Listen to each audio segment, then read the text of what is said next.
mean?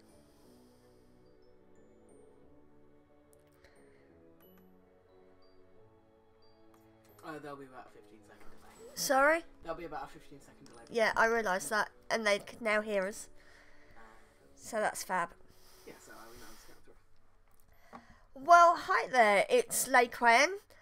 How are you, Ottoman fans and fellow main characters? I hope you're doing well. I thought I'd come and do my first ever live stream. And we're going to be playing some Tail Makes the Fox. Now, forgive me, as I said before, this really is my first ever live stream. I'm actually quite nervous. And I hope you guys will be patient with me. So, hi there, Sergeant Currypants. Good to see you. Thanks for popping by. I'm actually terrified right now. But I wanted to carry on playing this and get it finished on Halloween. So, we left our intrepid adventurer Lai Quen about to head up the stairs with Anzu, the governess, and Callie, her pet. So, how are you doing, Sergeant Currypants? You doing well?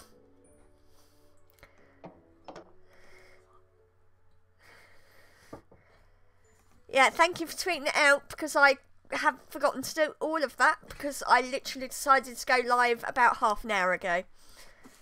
So, just as it shuts, the girl fox hears a high-pitched whelp.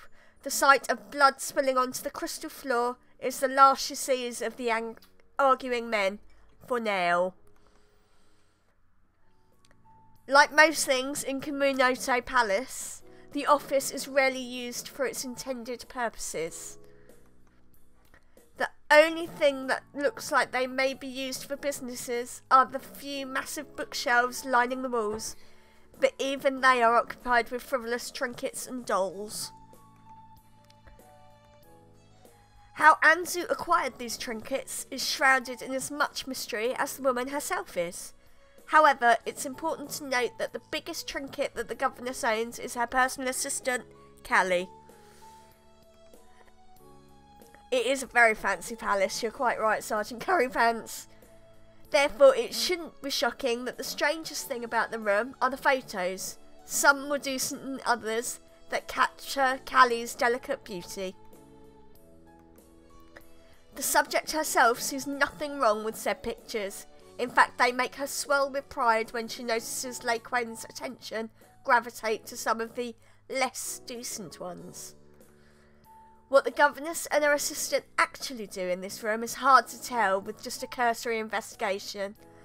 Like everything else in Komunoto Palace, Callie and the other trinkets can be used in more ways than one. That fox gives me such a headache. Still love the voice acting in this. Anzu drapes herself over the love seat by the window. She sighs and swoons, showing her relief to finally be out of that fox's undesirable company. I as well. Callie stands by the arm of the chair, close enough that if the governess wishes, she can run her fingers through the waterfall of Callie's silvery locks again. Anzu doesn't wish to, but just in case, if there's the smallest chance that it will happen, Callie wants to be ready. Am I cursed? Or is the universe simply testing my patience? I love the voice acting, I really do. I believe you withstood the torture well, my lady. All that whining. Oh, who's doing the whining? Anzu unironically whines loudly, rolling her eyes far back into her skull. Hell only knows how long it'll be until that fox disappears for good. Lai Quen stands by the door and nods with agreeance. Yeah, Gaki was a very strange fox. I kind of agree with them. I can't imagine having to put up with Gaki all the time, no matter how cute his face is.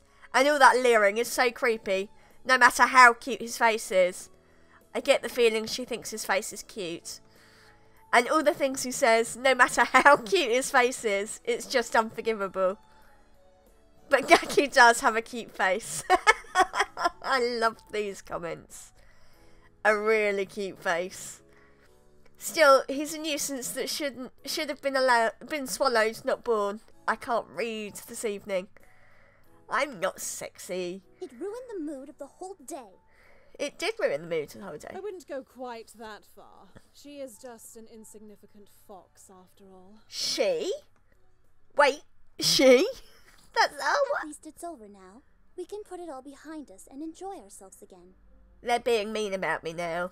If only that were true. Anzu and Callie look over their shoulders at Lai Quen, staring at her as if they expect her to disappear in a cloud of smoke. And hi to Nathaniel, who's just appeared in the chat. Here, though. I am still here. Lai Quen's ears twitch with annoyance. It's her own fault for not taking the governess at face value. The woman's personality should have been obvious by now, although figuring out the obvious isn't exactly the girl's strong suit. I can hear you two, you know that, right? I think it hurt us. That's not possible. I thought for certain all that whining she did must have impaired her hearing. Oh, by the way, Sergeant Carrypants, Nathaniel's my son. I just thought I'd give you that warning. I'm right here. He's sitting the other side of the room watching me stream. So my hearing far surpasses every other demon's. How dare they insult me? The two women continue to stage whisper in front of her. She's staring at us. May I throw her out? Once she's gone, all can be perfect again. Stop stalling and give me a key card already so I can begin my work. I think she's mad at me. How cute. Anzu's mouth quips up in a smile. Remember who you are, Fox. Oh, so I've got to remember who I am. And then, remember who I am. Lai Quen's tails stretch out behind her in a pent-up rage, but Anzu is far more delighted than insulted by the girl's demands. At least for now she is. Carly, get the Fox her key card. All access with the standard limitations, of course. And quickly. The longer she's here, the more common everything becomes. Oh, we're back to that blooming common and standard thing again, aren't we? Of course. Callie's so pretty, though. Callie passes under the octopus chandelier and sits at the large pearly surface desk. An obedient silence surrounds her as she works. Limitations to what? I do like the sighing. I need complete access to the palace. Oh, more sighing. Anzu plays with a lock of her own raven hair, twisting it between her fingers. Are you almost done, Carly? I think the Fox is trying to speak to me. Almost done, my governess. What are those limitations you mentioned? Right, Nathaniel's not sure he agrees that he's got a cool mum. That's not what I said at all. Right. I said, yeah, I do. Did you interpret that as sarcasm? Behave yourself. Anzu sighs heavily, finally turning her head to stare directly at Lai Quen. What limit? The answer to that question is one of the limitations. Limitations? Yeah, right. What's so special about this palace that the succubus has to put up restrictions? There is definitely something incriminating here, and I have a feeling it is hidden exactly where I'm not allowed to go. And hello to the Geek Cupboard as well, who's just arrived. Damn, I'm good. I should have gone into espionage sooner.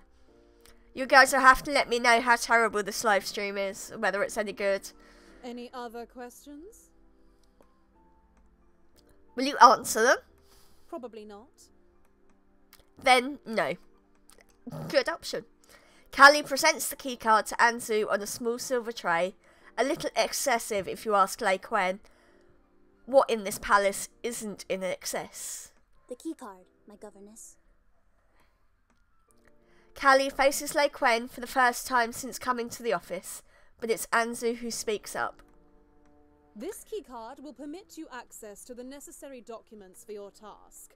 If it's used in any of the restricted areas, I'll be notified and the keycard will immediately be confiscated. Oh, so the keycard's going to get confiscated. And those restrictions are... Places only perverts and troublemakers would be interested in. Excellent, so perfect places for us then. Could you be more specific? I thought that was a very specific description. Specific is not a word the governess enjoys, almost as much as she doesn't enjoy words like common, objective, and her own last name, in fact. Well, for example, any bedroom that is not yours, and this office.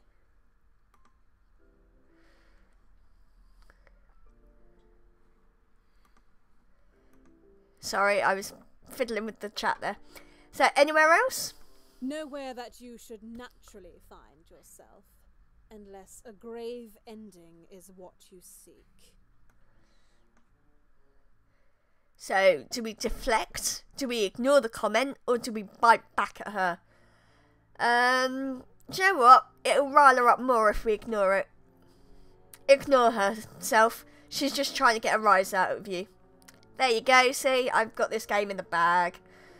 It's just like her kind, those manipulative soul suckers. I understand. Is that all I get? Yeah, see, it worked. Anzu sighs heavily. Suddenly the fox isn't as fun to her anymore. Ha! I knew it. She's so transparent. Wait, huh? Out of the corner of her eye, Lai Quen notices Callie staring at her. This time she isn't glaring, but is instead nervously fiddling with the hem of her skirt. Oh, it's getting pervy. Why won't she hurry up and leave? Oh, maybe not.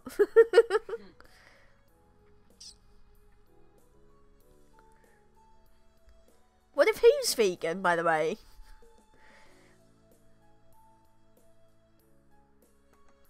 I have one more question. Of course you do. What is it? Not for you, governess, for her. Carly suddenly lifts her head toward Lai Quen, unable to hide the look of shock. Carly? She doesn't talk to strangers. Or more like she's not allowed to. Mostly, it's because she's shy. And the other part? She probably hates you. But go ahead, ask her your question. It'll be good for her. Lai Quen turns to Carly, not 100% convinced the girl will answer her. She has done nothing but glare at the Gumhyo the entire time after all. What else could she expect? Is this your office? No, but I often work here. Why are you in most of the pictures then?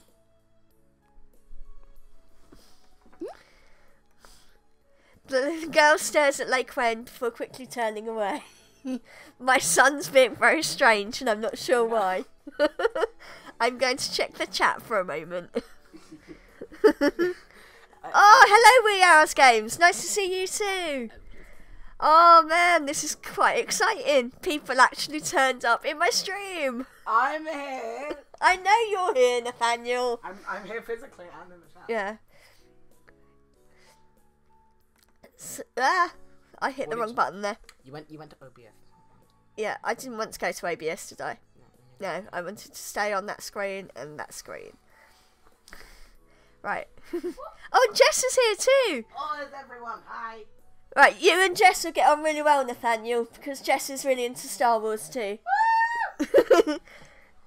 Yeah, sorry, the noise in the background's my son, if you haven't worked that one out. He's quite excited watching me doing my first live stream. And thank you guys for all turning up for my first live stream. So the girl stares at Lai Quen quickly before turning away. Why is she asking questions like that? What was that? I said that out loud? Callie doesn't know when she's talking out loud, it seems. Callie freezes, her mind overflowing with excuses, insults, and self-depreciating comments. Nothing but pained whimpers and mumbles are said, however. Anzu touches the back of the silver-haired girl's thigh. Finally, the girl breaks out of her trance and looks down at her governess with a pitiful look of gratitude. I enjoy being surrounded by beauty. Carly is the most exquisite thing I own. Definitely a piece of property then. My lady is the coolest demon ever. Brilliant line. I'm going to die. No, overloading. Callie appears to not cope very well.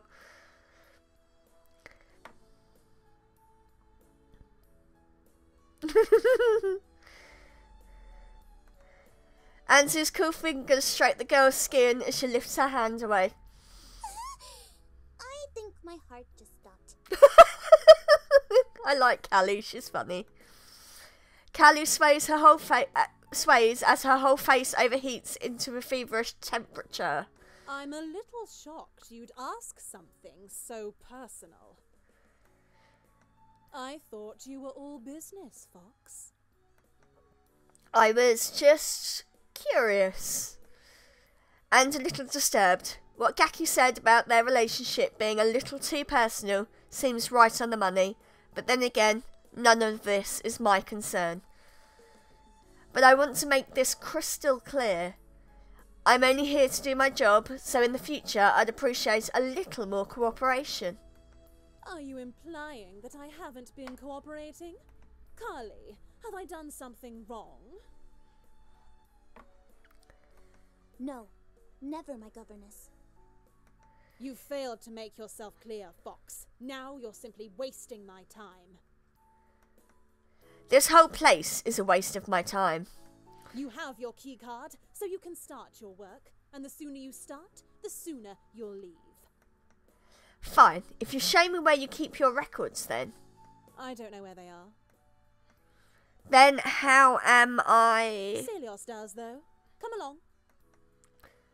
Finally, we're getting somewhere. Oh, now we're back downstairs in the palace. So when they arrive at the entrance hall, Lai Quen is shocked to see that Gaki is still here, having lived up to his threat, is picking the chunks of Celios's flesh from his teeth. Oh my god, Gaki has eaten Celios.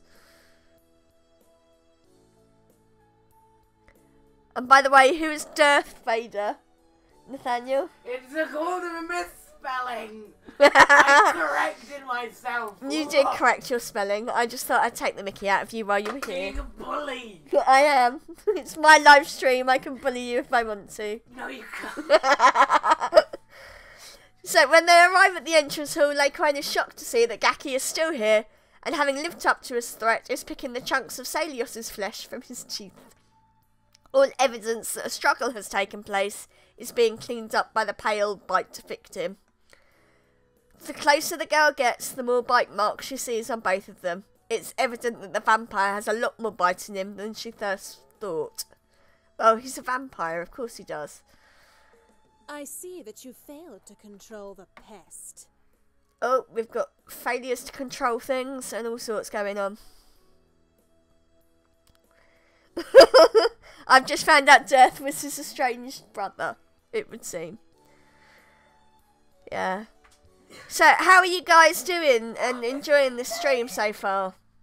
Darth isn't the name, it's the title. His name was Vader, not Darth.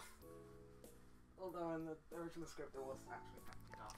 I mean, you realise they can hear everything you're saying, know. right? Yeah. It's a bit easier than talking it out. Right, I'm going to go back to the game for a minute now that I've checked the chat and made sure everyone's alive. Don't mess with my microphone. Nathaniel, no, because it's going to make banging noises. Don't hit it either. Didn't. I see that you failed to control the pest. Aww. I tried, Governess. There's only so much harm I can do without fearing that Master Gaki will press charges. So, worried about Master Gaki pressing charges?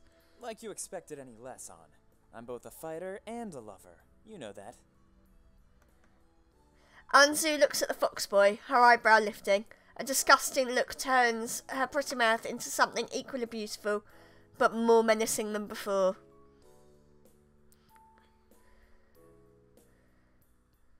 How about congratulations for your champion? The raven-haired woman turns back to Celios without comment. Celios, perhaps this thing would be more in your weight class? He looks up to Lai Quen and then back to the governess, nodding with understanding and regret for his previous failure. See to it that she's put straight to work and kept busy.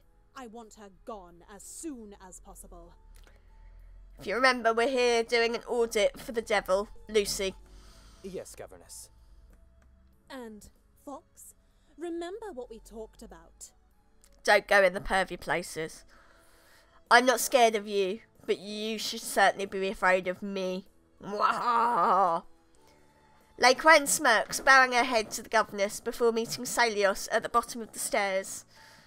The vampire and the self-professed Gumhyo cross the entrance hall over to a concealed door that leads to a maintenance hallway. The hall is nothing more than bare wooden walls with none of the splendour of the rest of the building. Much to Lai Quen's relief, it's only her and Celios in the hall. Yes, we've got rid of Gaki. Gaki, quite foolishly, decides to follow Anzu and Callie back to the office. Nathaniel, why have you got your lightsabers? I haven't.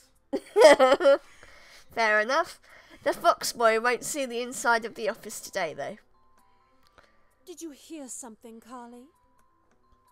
So, I told her that story. You know, the one about my father destroying the fourth pillar. Nothing too mind-blowing. Solid pickup tale.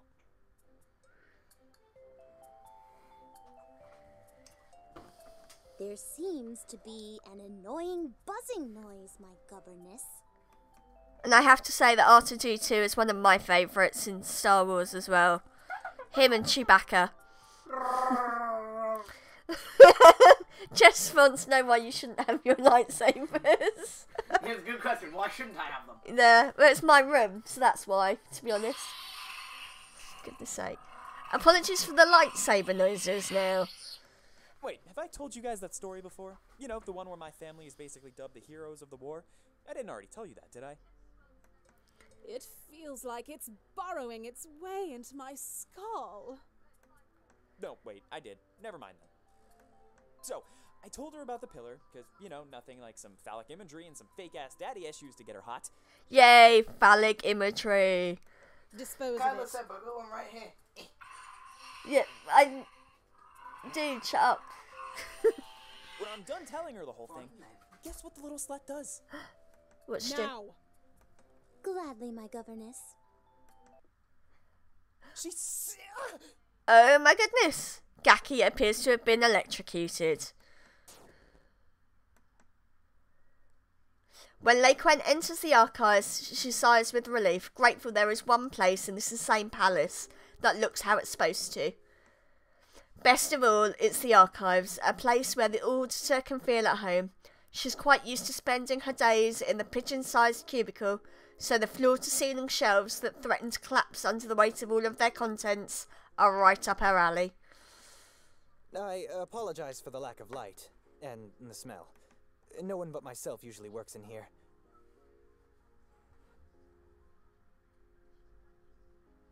Darth Tantrum. I like that name. As the girls walk behind the vampire, she realises that the room's dusty old paper smell is the very same scent that stuck to Celios. There's also something else in the air though, something that's a little bitter to her nose. The more Lai Quen fixates on the smell, the more prominent it becomes, until suddenly the smell is something her host should apologise for. It smells like vodka and lemons. What can I get for you? The sooner we start? The sooner I can leave. Anzu was very clear on that one. I was going to say the sooner I can find it for you, but that works too.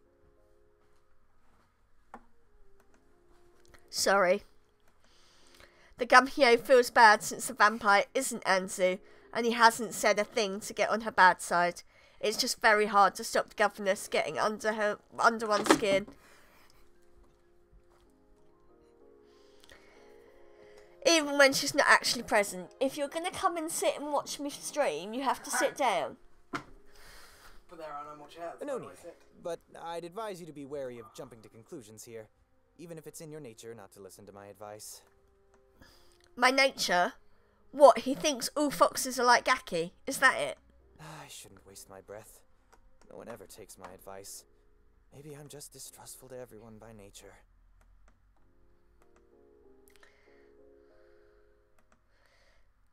I've lost my gate. There it is.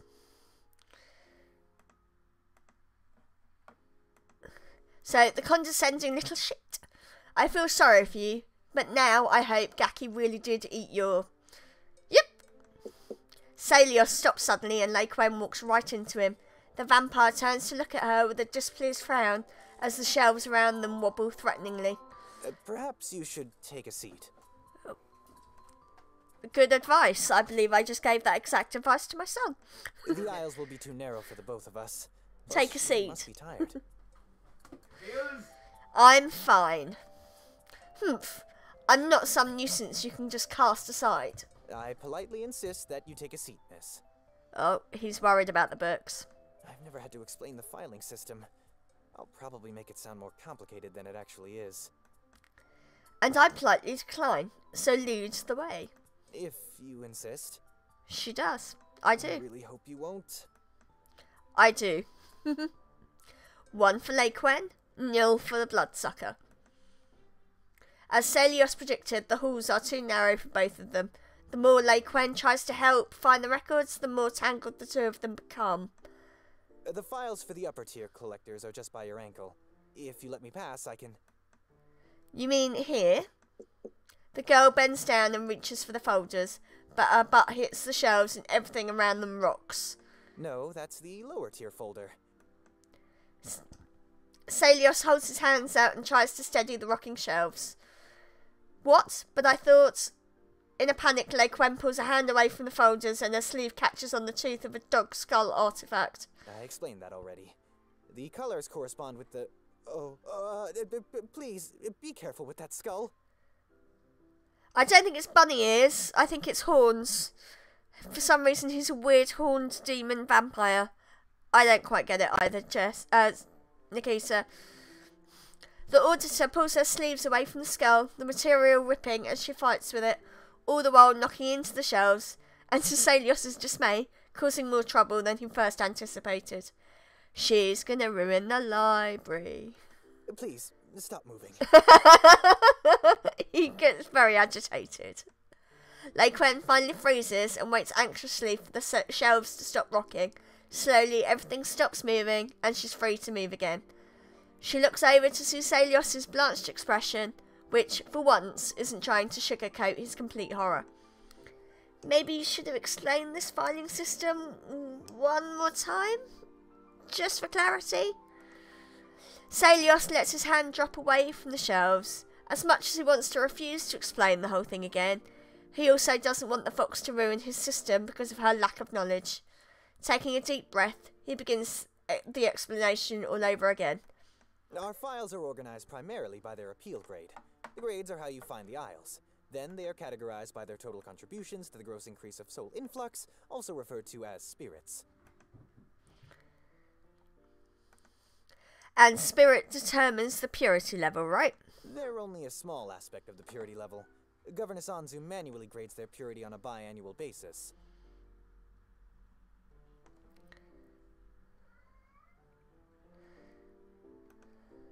Sorry, I got quiet then for a minute. I was trying to work out something. We're still in the process of reviewing the purity level of 43% of the ward. So, as you can see, we needed to subcategorize depending on the difference between this purity level evaluation and the last biannual purity level evaluation. I'm so lost right now. Did you get all that? No. What sort of House of Horrors is this filing system? Yay! At least it's not just me that doesn't understand it. Of course, couldn't be simpler. It's not a common filing system, I know. Really? Or one that makes a lick of sense, but that seems to be a common theme in the 6th district. What in this place makes any sense? You've already seen how Anzu feels about common things. We have indeed. So she does everything she can to come up with the most impossible solutions to the simplest problems. Sounds completely logical. Lai Quen's straight smile doesn't hide her confusion very well. With the deepest of sighs, Celios renews his earlier offer and prays to Lucifer that she'll see the reason this time. How about you tell me what you need and I'll get the files for you. It'll save time. The girl's stubborn pride completely evaporates into an expression of joyful defeat. There's only so much she can do after all. Yes, that's a great idea. Great. If you'd listened to me when I first suggested it, we would have saved even more time, though. Thank you, and I'm sorry. Don't worry. The filing system, you'll get used to it. It takes the vampire no time at all to locate the files and bring them to the small desk that the auditor is occupying. Whew. That was a workout. He's so cute though. His mood has changed a lot. Celios smiles from ear to ear, looking proudly at the pile of files like they're some great lost treasures. Let me know if you need anything else. Sure, and thanks. I'd be happy to explain the filing system again if you... No, I think we're good. The auditor's head is still spinning from the vampire's first 4 attempts to explain it to her.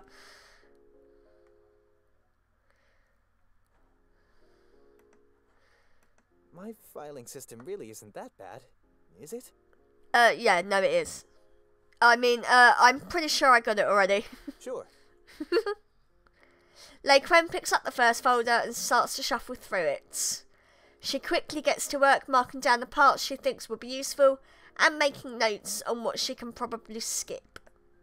She does this for 5 minutes before realising that Celios hasn't moved from behind her.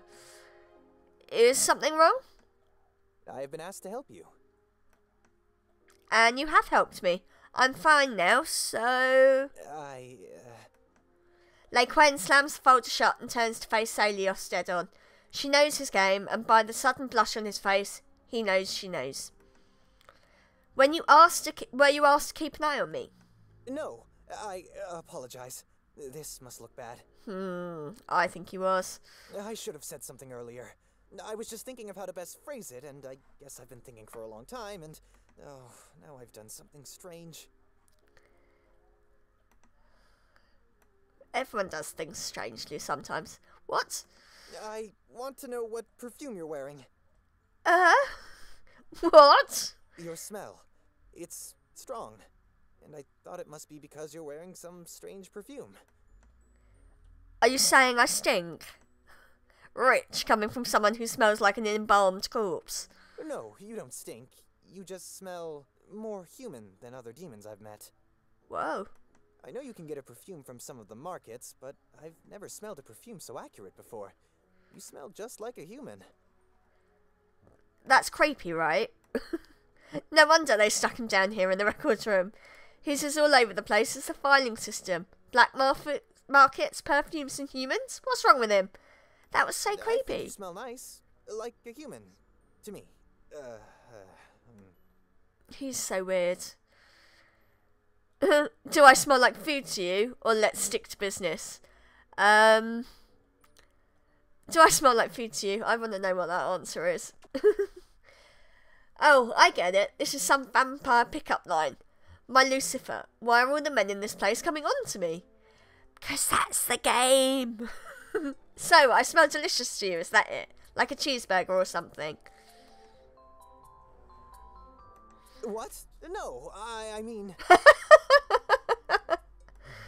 Lai Quen laughs. She thought they'd have a bit more game than this. Look at him, he looks 12. Coming up with a cheesy line like you smell human takes real balls after all. Or maybe you're more of a nacho kind of guy. The fox jokingly jabs Celios on the side with her elbow. She completely misses the look of discomfort showing in the man's pursed lips, as every movement she makes fills the air with her delicious scent. So, what do I smell like? Come on, I want to know. The vampire looks away for a moment, knowing that his thoughts shouldn't be said out loud, but he also knows that she seems to really want to know. A little like a filet mignon with a blackberry and red wine reduction. She totally smells like food. He holds his hands over his mouth, trying to hide the clear look of hunger that suddenly swamps his senses. How come you know so much about food? You're a vampire. You don't eat. I take it you guys are still there. I'm now getting a thing that says my video output is low, so I might be broken. I don't know. I might end it at this point, because as I said, I don't think it's offering a particularly good stream right now. Not sure what's happened. Oh, yep, still here. Oh, no, I've gone back to green, so I'm going to carry on for a few more minutes. Only a few more, though. So how come you know so much about food? I used to live with a human family, and the mother was an excellent cook. She made the best veal pepperonata. I can still taste it to this day. Oh, he likes that. A dribble of saliva drops from behind Celios's hand onto Lai Quen's shoulder. Lai Quen looks up to see a gulp roll through the vampire's throat. And by the way, thank you, Jess, for the words to tell me it was still working. Oh, Lucifer, it wasn't a pickup line. The fox suddenly shifts nervously in her seat, not knowing how she's going to talk her way out of this one. So he didn't fancy her then. A family, huh? So you used to live up there? For over 40, maybe 60 years. I didn't keep count. I grew up around humans. Later in life, I found myself in the company of a widower and her 6 children. They were all terrible kids, so I helped her scare some discipline into them. Do I dare ask how? They grew up into fine men and women, but they all died in the war, just like their father. Their mother never forgave me. Celios becomes silent. He places a hand on Lai Quen's shoulder, gripping it tightly, tighter than he even realises. Looking down at the fox girl's frightened eyes, the vampire sees such a human amount of fear in them. He leans forwards, getting a concentrated whiff of the nostalgic scent. He's being creepy again. Lai Quen shoots up from her chair, tails bristling. Sorry, I guess some things are unforgivable. She doesn't like showing weakness, and she's annoyed by how much Celios's careless words are affecting her. It can't be helped, though. History can never be erased, and some things cannot simply be apologised for and gotten over. I need some more files from the list. The pale man bows his head and leaves the auditor to her work. When he drops off the files, he doesn't say a word to her. Although that doesn't mean stray thoughts don't pop up in his head every time he walks by her, or is caught upwind of her scent. Oh, it's so sweet. Still creepy. Why is he... The more time he passes by, the longer he has to unpack all of the complex notes of her smell. Yeah, no, this is really creepy. Full-bodied, with an intense aroma of forest fruits, almondy notes, and the added depth of caramelized aftertone. And I thought Gaki was creepy. This is worse. As much as he itches to stay close to Lai Quen and intoxicate himself on her scent, he has gone too far and he knows it. The vampire tries to make himself scarce until needed. And I'm going to leave it there, actually. I think that's a really good point to stop. So, thank you very much, guys, for sticking around for my first stream. I hope it wasn't absolutely terrible. I really appreciate you guys coming out. I'm going to go to there. So, thanks again for coming and watching. Take care for now, and I will speak to you all very, very soon. Bye!